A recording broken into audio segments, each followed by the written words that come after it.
ሎሚ ብዙ ጊዜ እንደ ተአምረኛ ለሰውነት ማጽዳ ዲቶክስ፣ ለቫይታሚን ሲ እና ለክብደት መቀነስ ወደር የሌለው ተደርጎ ይወሰዳል።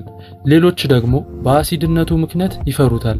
እውነቱ ግን በሁለቱ መካከል ነው። ስለዚህ በዛሬው ትምህርታችን የሎሚን አስደናቂ የጤና ጥቅሞች፣ በትክክል እንዴት መጠቀም እንዳለብንና ሎሚን በፍጹም መጠቀም የሌለባቸው 3 አይነት ሰዎች በስፋት የምናይ ይሆናል። በተለይ መጨረሻ ላይ የምነግራችሁ ጥንቃቄ የጥርስ ጤናችሁን ለመጠበቅ እጅግ ወሳኝ ነው። ለመሆኑ እናንተ ሎሚን የምትጠቀሙበት በባዶ ሆድ ነው ወይስ ከምግብ በኋላ? ይህ ቀላል ምርጫ በጤናችሁ ላይ የሚፈጥረውን ለውጥ ለማወቅ እስከ መጨረሻው አብራችሁን ቆዩ። ሁሌም ለጤናችሁ ቅድሚያ የምትሰጡና መልካም ልብ ካላችሁ ቪዲዮውን ላይክ በማድረግ ይጀምሩ። ምክንያቱም የእናንተ ላይክ ይህ ትምህርት ብዙዎች ጋር ደርሶ ጤናቸውን እንዲጠብቁ ትልቅ ድርሻ ይኖረዋል። ለዚህ ቻናል አዲስ ከሆናችሁ ኢብራሂም እባላለሁ፣ ክሊኒካል ፋርማሲስት ነኝ። ዩቲዩብ ላይ ስለ ጤናቸው ማወቅ ፈልገው ከሚመጡ ጥቂት አስተዋይ ሰዎች አንዱ ስለሆኑ ሰብስክራይብ በማድረግ ቤተሰባችን ይሁኑ። በመናቀርባቸው የጤና ትምህርቶች የራስዎንና የቤተሰቦን ጤና ይጠብቁ። ሎሚ ለዘመናት በጥንታዊ አመጋገቦችና ሕክምናዎች ውስጥ እንደ ፈዋሽ ሳይሆን እንደ ደጋፊ ምግብነት ሲያገለግል ቆይቷል። በብዙ ባህሎች ውስጥ የምግብ መፈጨትን ለማሻሻልና ምግቦች ትኩስነታቸውን እንዳያጡ ሎሚ በውሃ፣ በምግብ ወይም በእጽዋት ቅመሞች ውስጥ መጨመር የተለመደ ነበር። ይሁን እንጂ ዛሬ ሎሚ ብዙ ጊዜ በተሳሳተ መንገድ ይረዳዋል። አንዳንዶች የተከማቸ የሎሚ ጭማቂን በየቀኑ መጠጣት ሰውነትን ያጠራል ብለው ሲያምኑ፣ ሌሎች ደግሞ አሲድነቱን በመፍራት ሙሉ በሙሉ ይርቁታል። ከሕክምናና ከአመጋገብ ሳይንስ አንጻር ሎሚ በሰውነታችን ውስጥ ንቁ ተጽዕኖ ያለው ምግብ ነው። የጨጓራ አሲድ ምርትን፣ የጉበት ኢንዛይሞችን ስራ፣ የማዕድናት መምጠጥንና የሰውነትን የመከላከል አቅምን ያነቃቃል። በግንዛቤ ሲጠቀሙበት ሎሚ የሰውነትን ሚዛን ይጠብቃል። ያለ ገደብ ወይም በተሳሳተ መንገድ ሲወሰድ ግን ስስ የሆኑ የሰውነት ክፍሎችን ሊቆጣ ይችላል። ሎሚ በትክክል እንዴት እንደሚሰራ መረዳታችን በስሜት ሳይሆን በእውቀት እንድንጠቀምበት ይረዳናል። የዘመናችን አመጋገብ ብዙ ጊዜ ትኩስነትን፣ ፋይበርና ጠቃሚ የሆኑ የእጽዋት ውህድን ይጎድሉታል። የዘገየ የምግብ መፈጨት፣ የሆድ መነፋት፣ የምግብ ፍላጎት መዛባት፣ ደካማ የበሽታ መከላከል አቅም፣ የቆዳ መደብዘዝና የሜታቦሊዝም ዝግታ ያጋጥማቸዋል። በተመሳሳይ ጊዜ ውጥረት፣ የውሃ ጥም እንዲሁም የተቀነባበሩ ምግቦች በምግብ መፈጨትና መርዛማ ነገሮች በማስወገድ ሂደት ላይ ትልቅ ጫና ይፈጥራሉ። ሎሚ እነዚህን ችግሮች ብቻውን አይፈታም፣ ነገር ግን የሰውነትን ተፈጥሯዊ ሂደት በለሰለሰ መንገድ ሊደግፍ ይችላል። በውስጡ ያሉት አሲዶች፣ ቪታሚኖችና ውህዶች እንደ ምልክት ሰጪ በማገልገል የምግብ መፈጨትን ያነቃቃሉ፣ እንዲመጡ ይረዳሉ፣ እንዲሁም የሰውነትን መከላከልን ያጠነክራል። ቁልፉ ያለው በመጠኑ፣ በሰዓቱና በአጠቃቀም ዘዴው ላይ ነው። የሎሚ አስደናቂ ጥቅሞችን ስናይ ከሎሚ ዋነኛ ጥቅሞች አንዱ የምግብ መፈጨትን ማነቃቃቱ ነው። ሎሚ በውስጡ ሲትሪክ አሲድ የያዘ ሲሆን ይህም የምላስን ጣዕም ተቀባዮች በመቀስቀስ ጨጓራ ለምግብ መፈጨት እንዲዘጋጅ ምልክት ይሰጣል። የጨጓራ አሲድ ማነስ ወይም የምግብ መፈጨት ዝግታ ባለባቸው ሰዎች ላይ ምግቦች በቀላሉ እንዲሰባበሩና ከምግብ በኋላ የሚመጣን መነፋትን ለመቀነስ ይረዳል። እንዲሁም ከጉበት የሚወጣውን የሐሞት ፍሳሽ እንዲጨምር በማድረግ የቅባት መፈጨትን ይደግፋል። ይህ ጥቅም ይበልጥ የሚታየው ከምግብ በፊት ወይም ከምግብ ጋር በጥቂቱ ሲወሰድ እንጂ በከፍተኛ መጠን ሲጠጣ አይደለም። ሎሚ የቫይታሚን ሲ መገኛ ነው። ይህ ንጥረ ነገር ለበሽታ መከላከል፣ ለኮላጅን ምርትና ለህዋሳት ጥበቃ ወሳኝ የሆነ አንቲኦክሲዳንት ነው።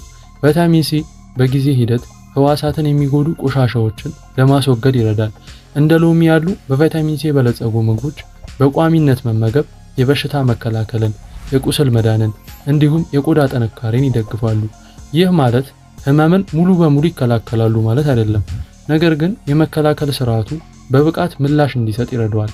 ሌላው ወሳኝ ጥቅም ማዕድናት ወደ ሰውነት እንዲመጡ ማገዙ ነው። በሎሚ ውስጥ ያለው ሲትሪክ አሲድ እንደ ብረት፣ ካልሲየም፣ ማግኒዚየም ያሉ ማዕድናት ከእጽዋት ምግቦች ውስጥ በቀላሉ ወደ ደም እንዲገቡ ያደርጋል። ይህ በተለይ በአብዛኛው እጽዋትን ለሚመገቡ ወይም የብረት ንጥረ ነገር እጥረት ላለባቸው ሰዎች እጅግ ጠቃሚ ነው።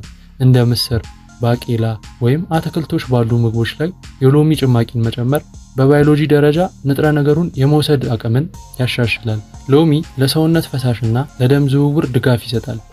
በውሃ ውስጥ ሎሚ መጨመር ሰዎች ብዙ ፈሳሽ እንዲጠጡ ያበረታታል። ይህም የደም መጠንን፣ ዝውውርንና የነርቭ መልእክት ልውውጥን ያሻሽላል። ትክክለኛ የሰውነት ፈሳሽ መጠን የኩላሊት ስራን፣ የመገጣጠሚያዎችን ቅባትንና የነርቭ ምልክቶችን ይደግፋል። ከሜታቦሊዝም አንፃር ሎሚ የምግብ ፍላጎትን ለመቆጣጠር ሊረዳ ይችላል። ኃይለኛ ጣዕሙ የመጠጣትና የመመገብ ፍጥነትን በመቀነስ ያለምንም ምክንያት የሚደረግን አመጋገብን ይቀንሳል። ሙሉውን ሎሚ በተለይም ልጣጩን ወይም ፍሬውን ጨምሮ መጠቀም ደግሞ የመጥገብ ስሜትን ይጨምራል።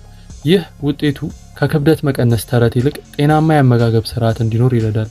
ሎሚ በውስጡ ባለው አንቲኦክሲዳንትና ኮላጅን ድጋፍ አማካኝነት ለቆዳ ጤና አስተዋጽኦ ያደርጋል።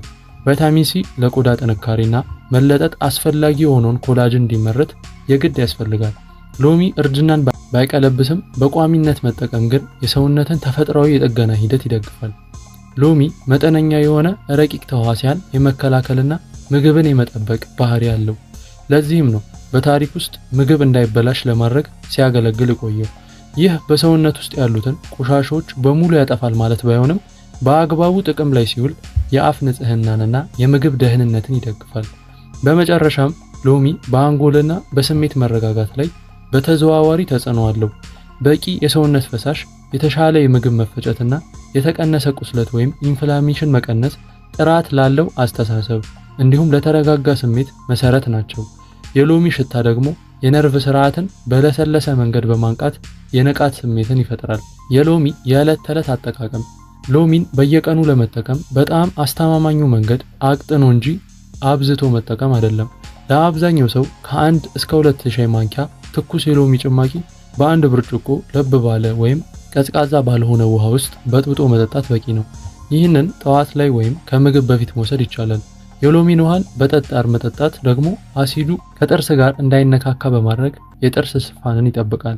ሎሚን በሰላጣ፣ በአትክልት፣ በሾርባ፣ በምስር፣ በአሳና በእጽዋት ሻይ ውስጥ በመጨመር ጣዕምንና የማዕድናት መምጠጥን ማሳደግ ይቻላል።